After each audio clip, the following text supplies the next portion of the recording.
Alrighty then. Welcome back.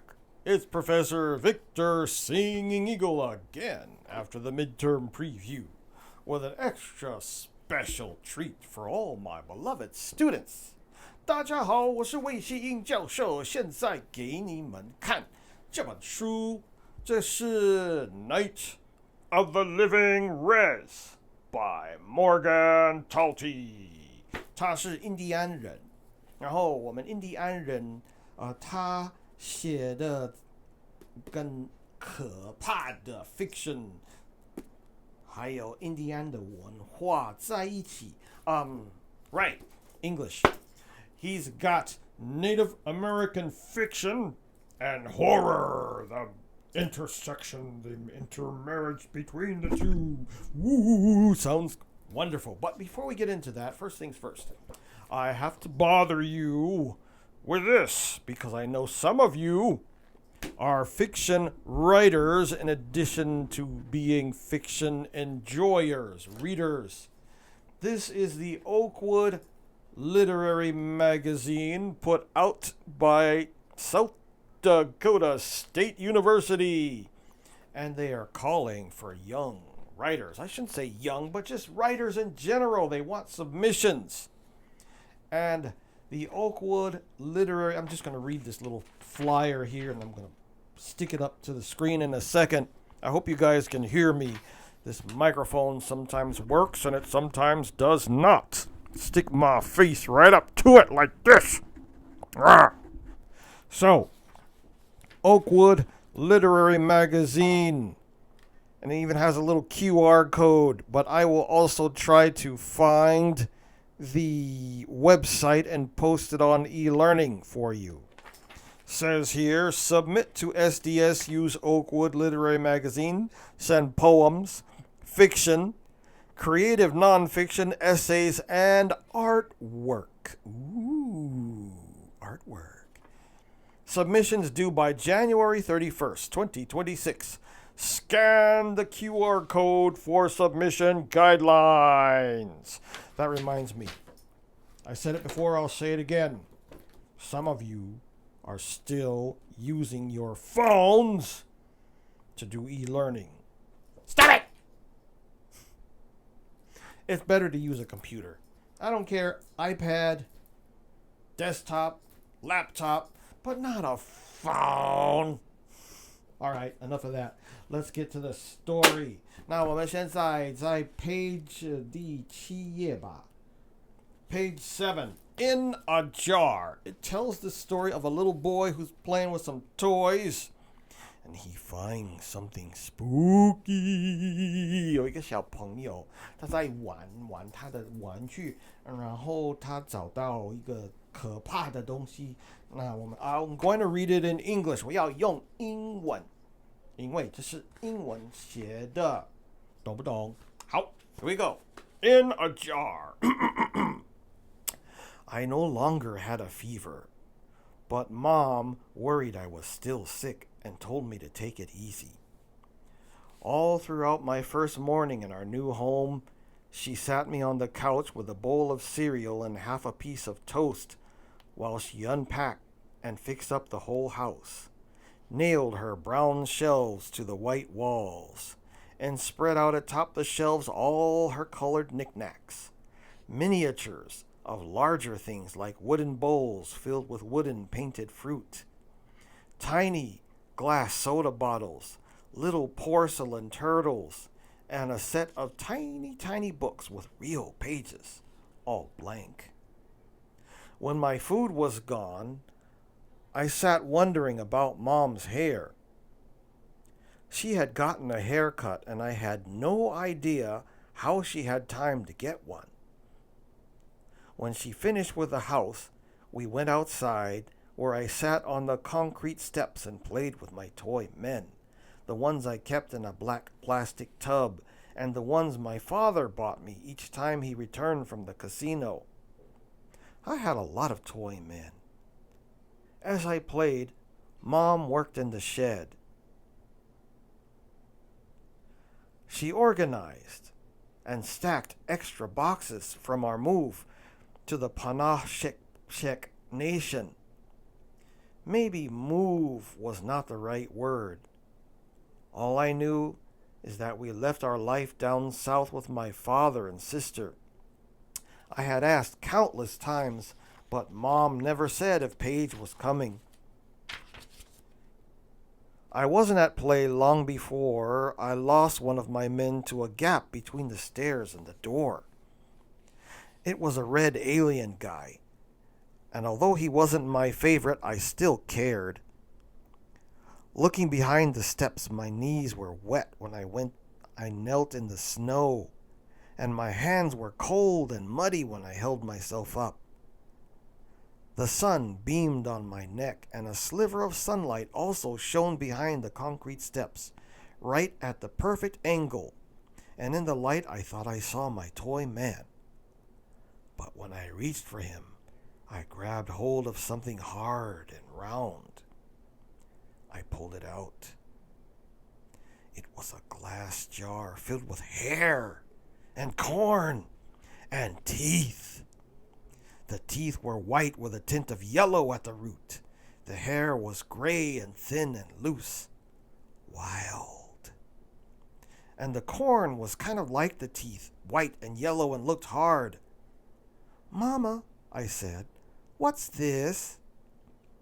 "David," she said from inside the shed, "can you wait, please, honey?"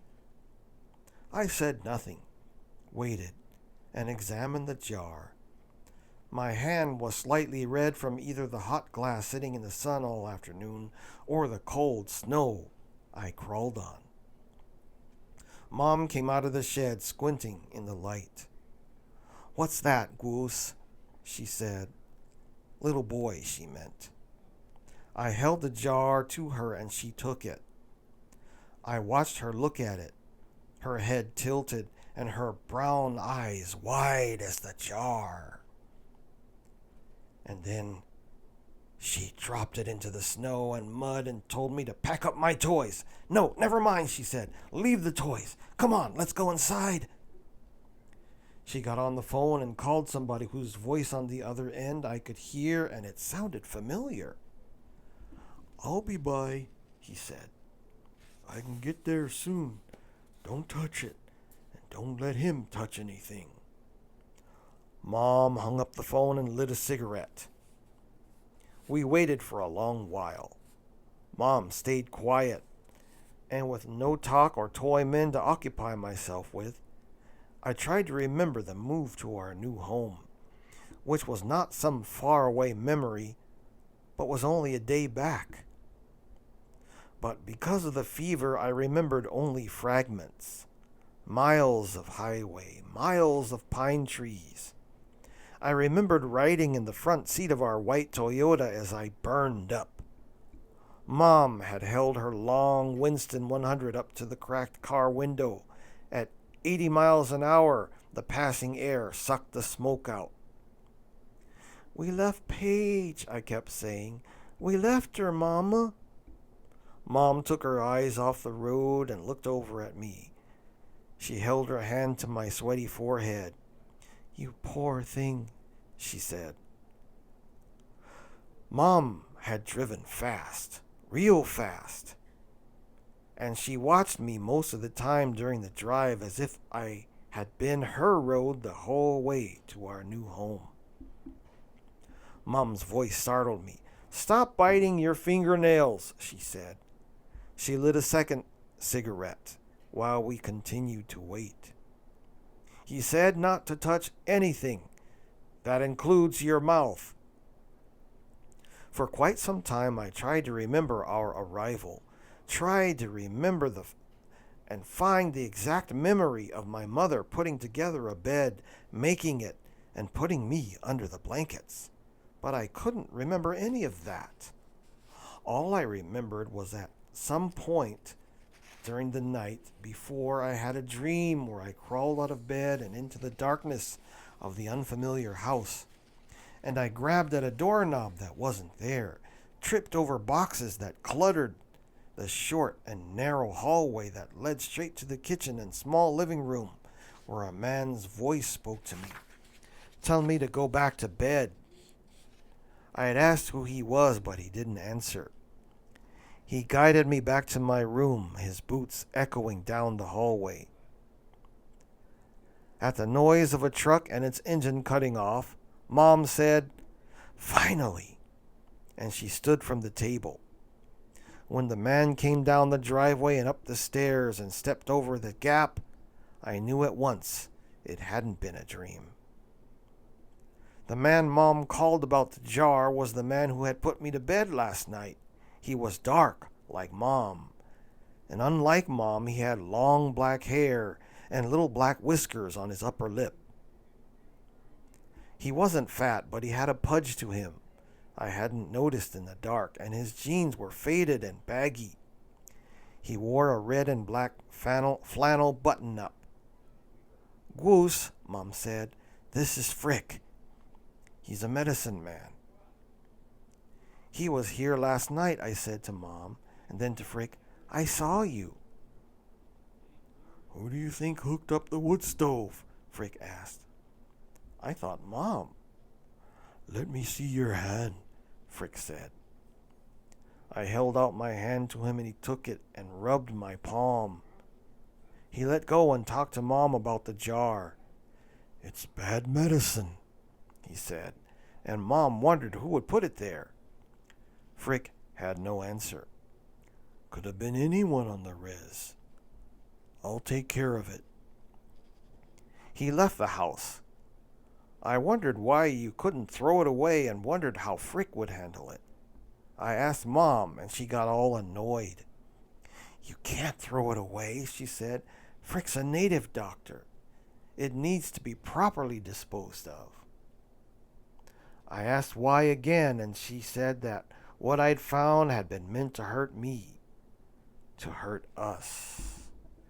Ooh, 我要听一下，这是第11页, page 11. I already read through several pages, 7 to 11, and this story sounds kind of foreboding, 对不对? It's like something scary. Somebody put a curse on Mom and son, and the medicine man is coming and he burns sage and tries to purify the house and purify Mom and son, and it's a foreboding to something scary.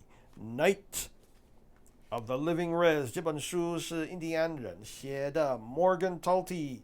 So, I hope that I have salted your oats, whet your appetite, and hope you will be interested, inspired to read more. Read, book people unite. That's all. Talk to you later. Bye-bye.